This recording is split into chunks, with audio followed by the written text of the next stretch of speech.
Previously on Asagao Academy, shenanigans ensued, but then something bad happened. And from the looks of things, even more bad things are going to be happening. It took me a few seconds to realize where the cotton came from. When I did, I froze.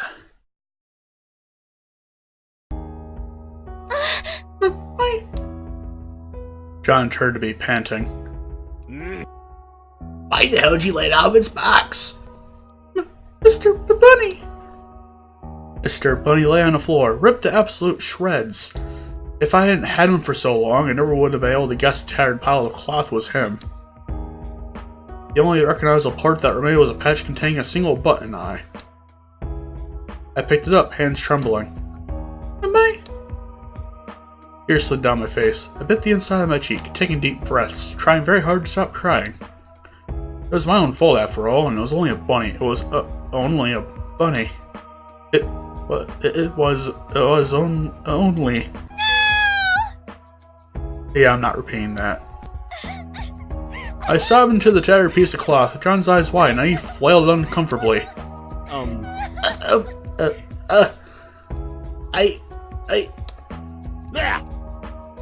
Stop crying! Stop it! Stop that, please! John, do you mind leaving me alone for a bit? No. No, but I should help you, Clint. It's partially my fault after all. No, I prefer. I swallowed heavily, trying to stop my voice from wobbling. Please go. John hesitated a few moments, his hands reaching towards me. Then he nodded. It'll be good to get this thing out of here. He grabbed the box and rest of the supplies, shuffling carefully to the door. As he passed, I flinched. He hesitated, looking at me for just a moment. Then he left. John Gar started sobbing almost uncontrollably. My rabbit was gone. It was gone. After all this time, it was gone. I crawled into bed, holding the tattered eye to my chest. Normally, when I was this upset, I could go to Mr. Bunny for comfort. In fact, he was my only friend for the past year. Now I was alone. Again. Without Mr. Bunny. And he was gone. Hana! Hana, wake up! I was shouldered awake by Ma, who stood in her volleyball uniform, duffel bag at her side and fury on her face. What the hell? What the hell is this? I blinked rapidly, the rest of the room coming in rough focus. The mess on the floor, the cotton everywhere, Ma's things spread all over. Oh?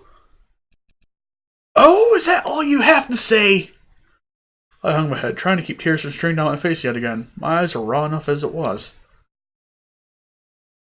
For the first time since entering the room, Ma seems to realize something was off. Wait, are you okay, Anna? She sat down at the edge of my bed, setting her bag between her feet. I tried to speak, but my throat was shut tight. I swallowed several times to no avail. Finally, Mai stretched her arm out and took out a hand in hers. Okay, tell me what happened. You have to. Where have you been hiding? It's clear something is up. I'm super worried about you. I looked at my hand in Mai's, then a torn rabbit piece crumbled next to my pillow. I told John I wouldn't tell anybody. I had promised, but now Mai was involved, her things destroyed, and her room made a mess. She deserved some kind of explanation. But I wasn't sure John would ever forgive me if I betrayed his trust.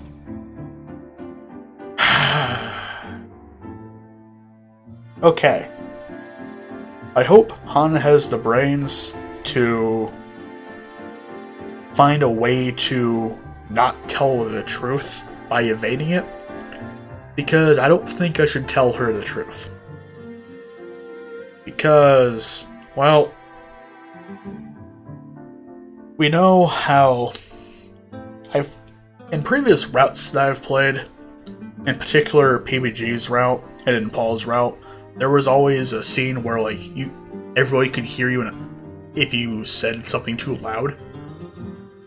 So I think if I were to tell her the truth, Hana might be too panicky and might not be able to keep her voice down. So Yeah, we're going to evade it, despite rational judgment otherwise. I really want to tell you what happened, but I can't. Seeing the look on her face, I reiterated. I can't. I made a promise. I know that if you had something you wanted me to keep secret, you wouldn't want me to tell anybody, right? I said out of desperation, hoping she would understand. To my great surprise, Mai seemed caught off guard. Yeah, you're right. There are things I wouldn't. She trailed off. Are you okay? I nodded slowly. I'm really sorry, Mai. I really am. Tears pricked the back of my eyes, and Mai rubbed my shoulders. I'll support you. Hey! Shh! It's okay, Hana. Don't worry. Between the two of us, we'll have this mess cleaned up in no time, right? She bounded to her feet, completely restored from her intense anger. Yeah, we'll totally kick this mess's ass. Mai might be quick to jump to conclusions, but she was just as quick to move on from them. A small smile crossed my lips. Right, let's get to work. I had forgotten. I might not have Mr. Bunny anymore, but I had friends now. It wasn't enough to ease the pain of the loss, but it was enough to give me the strength to get out of bed. I'm still not really sure I get it. Sorry. I'm still not really sure I get it. It was Saturday afternoon, and Mai and I were sat in the library, bent over our math notebooks. Satch! I mean, it's a logical equation, but when I plug numbers in, I don't seem to get the same answer as you. What am I doing wrong? Satch chuckled and pointed between my equation and the one in the book. You forgot to copy down these parentheses, so you're doing it out of order. Ah, jeez. You know, it's kind of funny, Hana. You're natural for strategies and seeing patterns of things, which you think would make you good at math, but... It's not that I'm bad at it. I get great grades in it. It's just that if I know what the answer is, why do I have to go through all this stupid effort to show my work, and then the results don't match what I thought? You know, that is a complaint that a lot of people have about math. And I'm not going to take the time to explain to you all of the intricacies that are involved with that. Anyway, I bit my lip, not liking how ditzy I felt, but Mai whistled. You really are a genius. I glanced at Sash's notebook on which he was scrawling out a complicated algorithm for some kind of machine he was working on. It's a great one. I don't think I'm the genius. Sash looked up and grinned. Yes! You two are ridiculous. You'll be right up where I am next year, so don't even act like I'm special or something. I blushed, but Mai rolled her eyes. Satch is special. The day I reach your level is the day Jared actually decides to date me. I winced at her put down, but Mai seemed completely okay with what she just said. She had finally come to terms with the fact that Jared seemed, frankly, uncomfortable around her. I watched her carefully. Maybe this is exactly what she needed, though. Now she'd get to know the actual Jared, instead of the Jared she built up in her head. Although the actual Jared seemed surprisingly fishy to me. What's going on? Oh, John. Hey man, what brings you here? I jumped. John appeared behind me, looking distinctly uncomfortable. Hands in his pockets, he gestured towards the door. Hey. I was hoping I could speak to you, Hana. I was looking all over for you. Sorry. Yeah, sure. I nodded the mind Satch, then followed John out of the library. We stepped out into the slightly chilly air. I glanced at the clouds above us, silver ridges lining their edges. I noticed we're getting a lot more cloudy days than John's route, it seems. Looks like rain. I guess so. John nodded, wrapped my arms around my body, getting a bit cold. I didn't have the comfortable jacket. Why'd I say jacket? God damn it, man. Jacket John did. So, I just wanted to apologize for what happened yesterday. I should have stayed with you or taken the jock to my room. I know how you are with birds, so I should have been more careful. Oh, I'm sorry. I just had this crazy outburst and he had no idea what was going on. And I'm the one who said I could handle it, and I'm the one who let him out of the box. John chuckled. If you ask me, we're both at fault. John beamed as if somehow both of us being at fault exonerated us. It wasn't exactly what I wanted to hear. But there was no reason it couldn't work like that, so why not? Anyways, wanted to make it up to you, so... How about we go on a date? Tomorrow, you know, if you wanna, and if you have time. I don't want to put pressure on you or anything. I beamed, clapping my hands together. Yeah. Of course I do. I'd love to. Yeah! Great, that's awesome. And suddenly daylight. The sun broke through the clouds above us, warming my face. I smiled, stretching my hands out to absorb the sudden light, like I were a plant. What a great day! So, about the new jock.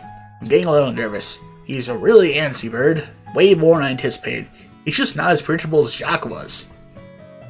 And now we were on New Jacques. Jana was apparently completely unable to read moods. I had to tape over the entrance to his birdhouse because he kept trying to yell at people to eat nachos. I didn't even know birds could eat nachos. Heck. They probably couldn't, but they would try anyway. Well, Jacques was a robot, so... Huh. Yeah, I think I'm gonna have to spend a lot of time training him, but there's only 3 weeks still to play, and the tournament, and I need to practice for that too.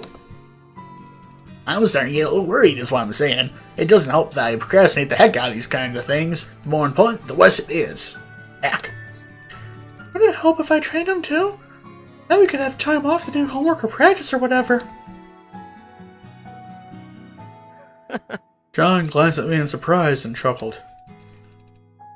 After everything that happened yesterday, you'd still offer to take over for me? I mean, if it's for you, I don't see the problem. Hana, I think this is what we call Stockholm Syndrome.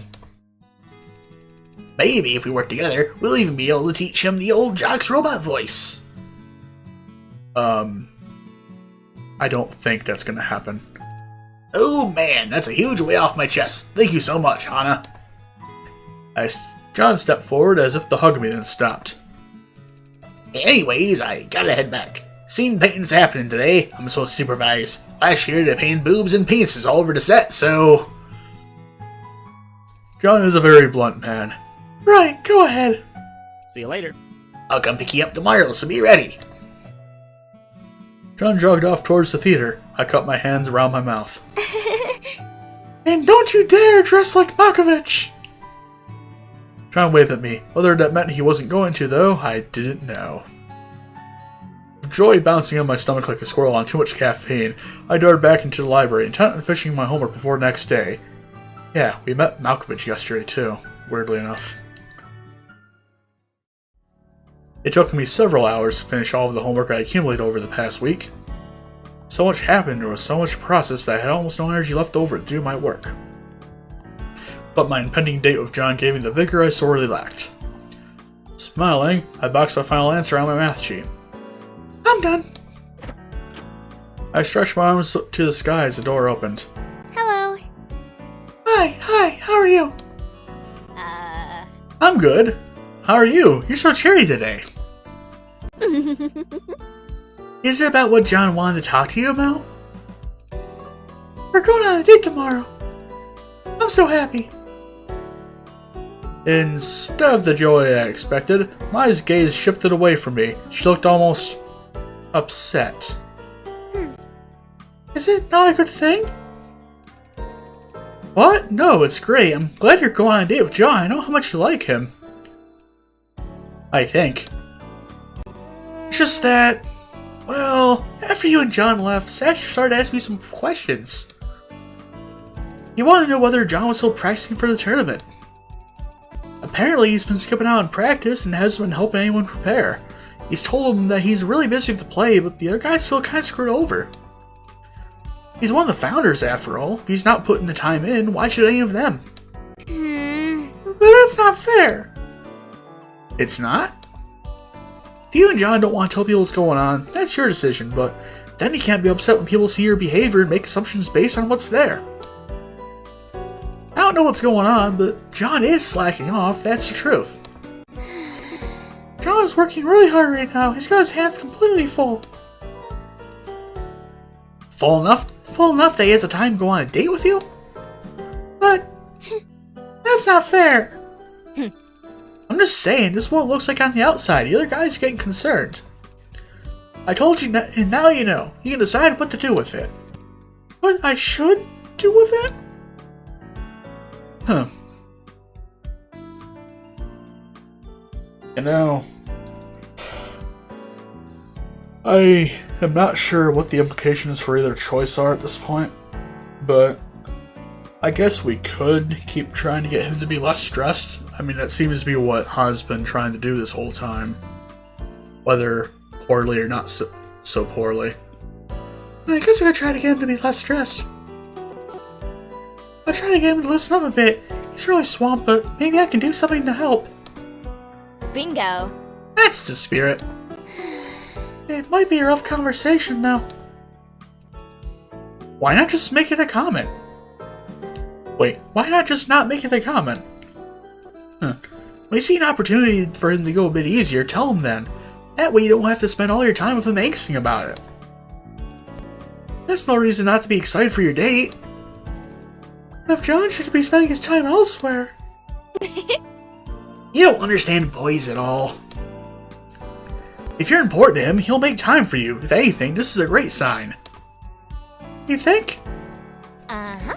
Oh, I know. Come on, let's pick your outfit. I stood in front of my mirror, running my hands through my bangs. There was a cowlick sticking up in front, and I couldn't get it to lay flat. I know about the cowlicks.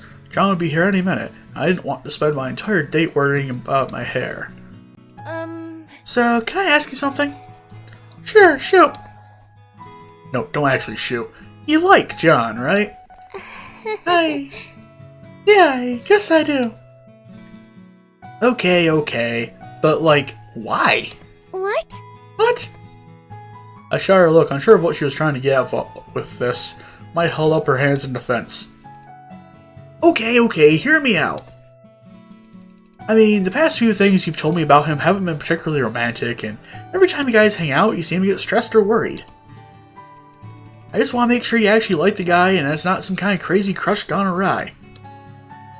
I turned back to the mirror, pursing my lips. It probably did look kind of bad from the outside, especially since both John and I have been so stressed.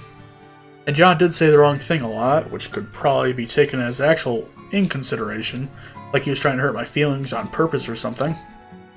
But that wasn't the truth of it. John wasn't that kind of person. He just thought differently from other people. That didn't make him any less sincere or his feelings any less real. Hana. Well... But now that I thought about it, why did I like him?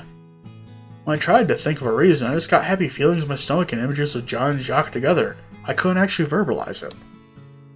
But Mai was waiting for my answer. Okay. This one I think I can rationalize a bit better.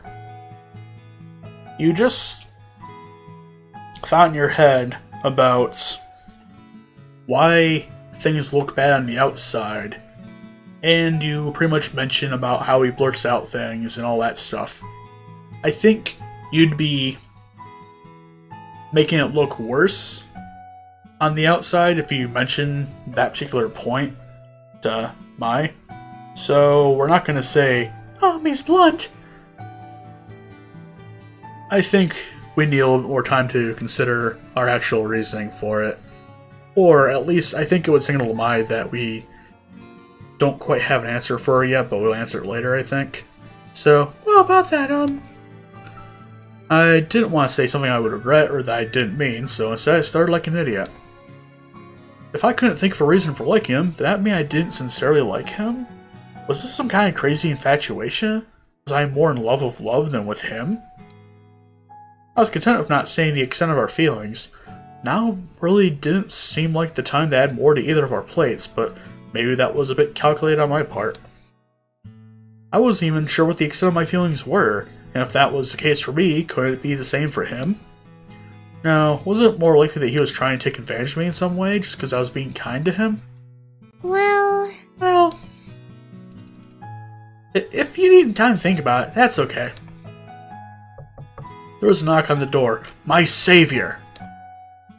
I quickly pocketed my phone and my wallet and turned to Mai.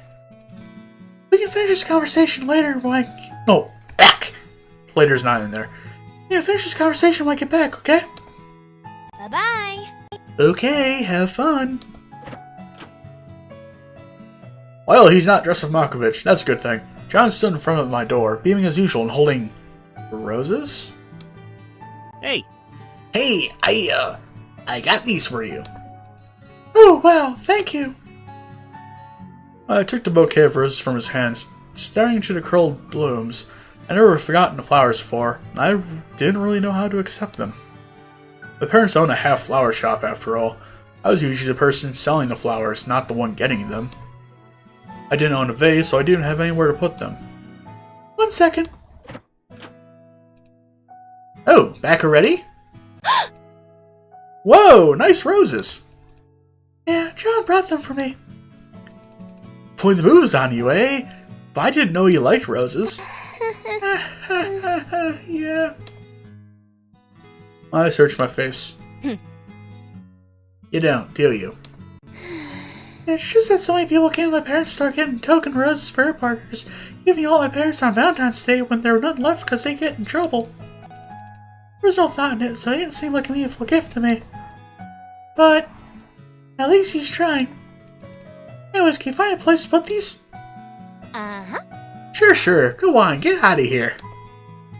I smiled and thanks and headed back out into the hall. Okay, let's get going.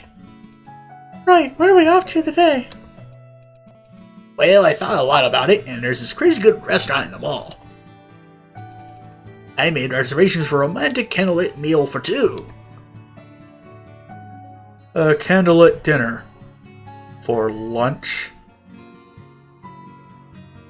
John watched me eagerly, anticipating my reaction. Oh, great! It sounds like fun!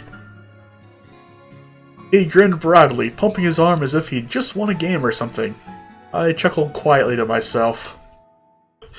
Sure, so, candlelit dinners at lunchtime weren't my jam, but he was still taking me out and trying to show me he cared. Even if it was in the most stereotypical way possible. Maybe there wasn't as much thought in it as I would have liked, but the feeling was still there. I could go along with this. That's what I told myself, but holy shit, was this awkward. John and I were seated around the table, in the back of a dimly lit room, partially secluded from the rest of the restaurant by plants and paper screen dividers. Partially secluded, as we were surrounded by bickering families and old people out for their usual discount lunch. It was unusually hot, and a couple to our right kept hissing barbs at each other under their breath. The wife had already threatened to divorce her husband twice. Yeah, that doesn't sound like a very happy couple. You okay? You're looking kind of pensive. Yeah, I'm fine. Sorry, I was just thinking. Thankfully, the waiter came to take orders. I asked for water with extra ice, and the man smiled knowingly at me. Just before walking away, he produced a small dark box from within his apron. He sat in front of me and winked. With a quick glance at John, he was off. What's this? Open it up. It looks like a jewelry box. John wouldn't buy me jewelry, would he? I grabbed the cardboard lid and ever so gently lifted it up. Inside were 2 small pink flowers shaped out of what seemed to be some kind of sugar. Oh my gosh, these are beautiful. Aren't they? I had them picked especially for you. I figure you probably never had one considering they're so expensive. He faltered in the middle of a sentence, for once aware that what he was saying was not the best thing given the situation. Anyways, they're my favorites. This old man from back home used to make some every March and bring them around to all the neighbors, which is a lot easier said than done because some of the grounds were huge. He had to walk quite a ways. Really? Really? Why would he do all that? March was like a month of anniversaries for him. Him and his wife, him moving into the neighborhood, him and coming to this country, all that kind of stuff. So he tried to share it to bring a sense of community to the neighborhood. That's so cute. My neighborhood used to have communal barbecues and movie nights and stuff like that. Really? Really? Yeah, people would get together and help watch over each other's kids, and when there was a yard sale or someone was moving, everyone helped out. I knew what it was like to be kind of be sad and tired all the time, so everyone tried to help out when they could. We're usually happier helping someone out than we were on our own. That's so sweet. He peered the flower in the box. So you already know all about this then. I know about the feeling behind it, but I've never had this before. I'm really excited to try some. Great.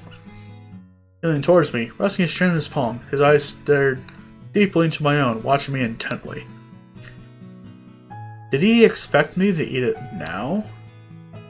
I was hoping to eat after a meal. Sure, an empty stomach usually made me feel sick, but seeing his excitement, I suppressed a sigh and took the flower out of the box. Oh! The flowers half crushed my fingers, even though I tried to pick it up gently. Careful, these things are really fragile. John, with the lightest of touches, took the flower from my hand and set it in his palm. Then he held it out to me. Here, eat it. He wanted me to eat it from his hand? I'm not gonna bite. Go ahead. Blushing furiously, I leaned forward to open my mouth. John popped the flower into my mouth. It melted immediately. It was sweet and light, almost kind of like Cotton candy? Yeah! So you do know it. the waiter brought in our food at that moment, which is a good thing, because he blocked my completely incredulous expression from John's view. We headed back immediately after eating. John apologized profusely having cut the date so short. I shrugged it off. I know you have the plane and tournament to prepare for. Thanks for taking some time off me. You're busy enough as it is. Are you sure you're going to be able to handle everything? Huh. Yeah. Well, I have you and everyone else to help me if I need it. It should be fine. He grinned, all optimism and cheer once again. I wasn't convinced. There was a lot to do in only a few weeks, and if there was one thing I knew from projects, it was that people usually underestimate how long they took to finish. John chuckled. You know, I was so worried about today. Are you really?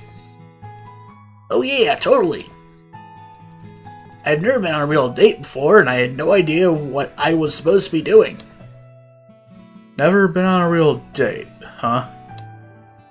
The generic roses, the candlelit meal, the sugar-spun flower. Suddenly, it all made sense. It wasn't that John didn't know what I liked. It was that he was too concerned about what he should be doing. John had overthought our date and trying to consider my feelings. The thought was so funny that I burst out laughing right then and there. What? What? What's so funny? Nothing, you're just surprisingly cute. Surprisingly? Yes, surprisingly. We finally made it to my door, and as we did it, I remembered the question Maya asked earlier. I said I would talk to her about it when I got back. Well, thanks for today, John. It was really fun. Wait, before you go. John dug around in his pocket. Internally, I balked. More presents? He withdrew another small black box and handed it to me. I got this for you. I took it, glancing up at him. More sugar flowers? Oh, open up and see. Hesitantly, almost warily, I pull open the tab on the box. John. John? Inside the box was the necklace I saw in the city, the amethyst strewn with a string of pearls. I remembered that it was your mom's favorite, so I figured you'd want one of your own. Now you can kind of be twins. I mean, it's not much, but I thought it might be nice. It was kind of like paying my respects to her, even if I'll never get to meet her. John. John? With trembling fingers, I clasped it around my neck. Does it look alright?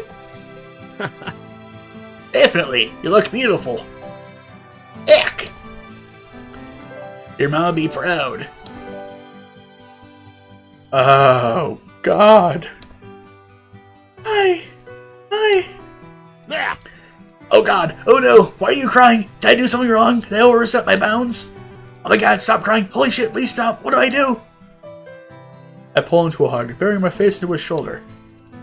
Nothing. This is a good kind of crying. Oh my God. John patted my shoulders awkwardly. Good, I guess. I let my tears step away from him, unable to meet his eyes. So sorry. Right, well then, I'm going to go. Thank you so much, John. We should do this again sometime.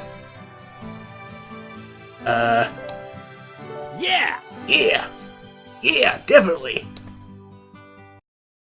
John skipped happily away down the hall, hardly a care in the world. Hana. Oh hey, back already? Yeah, I am. What? Nice necklace! John gave that to you? I nodded and took him by his hands. I know John can mess up sometimes, but he's really just the sweetest, most considerate guy in the world. Are we talking about the same John here? I pulled away from her, chuckling lightly. It's weird, Mai. Sometimes John can be such a buffoon, saying the wrong thing at precisely the wrong time, completely ignorant of what you should never say to a girl. But then the other half of the time, he can be super sensitive and understand what someone's going through without them even needing to say anything. I shrugged. I just don't get it. But you like it. Of course I like it. Well, good. You were so sad the other day, I was really worried. Actually, I was so caught up in the date that I completely forgot about Mr. Bunny, too. Mr. Buddy? I glanced around my bed, looking for a tattered eye patch. I never reduced Mai to him, which was kind of sad. Where was it? Where was it? I dug through the covers of my bed, and under the pillow, then inside the pillow, then under the bed, then between the bed and the wall. I flung the blankets off, scanning the floor as I shook them out. Well, what's going on? Where's my Mr. Bunny? What? What? There was an eye patch with a button on it. It was fabric and it was Mr. Bunny or what was left of it. Mai shifted uncomfortably and I stopped mid-sentence. You? Hana. I thought it was trash, so I threw it out while we were cleaning up, and I dashed out to the back of the room and straight to the dumpsters. Cold air chilled my skin, but I barely noticed it. Pulling open the lid of the first dumpster, lifted myself up over the edge, was about to jump in when... Hana, stop! The trash gets picked up Sunday mornings! Mr. Bunny is gone! I stopped, hanging half out of the dumpster. The smell of rotten milk and old bits of food wafted into my face. Slowly, I lowered myself back down to the ground. Sorry. I'm really sorry. I didn't know. If I'd known, I would have never done it. No. No, it's okay. It's okay. I forgive you. Really? You do? I nodded. After all, I had real friends now. I didn't need to rely on Mr. Bunny anymore. I'm okay. I'll be fine. I searched my face. Then she grabbed hold of my hand. Come on, let's go back inside. It's Sunday night, after all. We should have some fun. The hell? Okay. I know. Can you believe that? She says, I love you, and he says, I know. What the hell? I kind of like it. Think it makes sense. No! No, it just makes him a dick. This is why Luke is way better, and he should have gotten the girl. They're siblings. Mm-hmm. Yeah, but they weren't at first. They could have... They're siblings, Mai! What the hell's wrong with you? I'm just saying, I think Luke's sexiness goes way unappreciated just because he's... I can't believe you're vouching for incest! They did in Clueless, too. Get out of my face! Star Wars. Mai's actions were not intentional. I was sure that if she could go back, she would stop herself from throwing away Mr. Bunny. As sad as I was, I should try my hardest to let it go.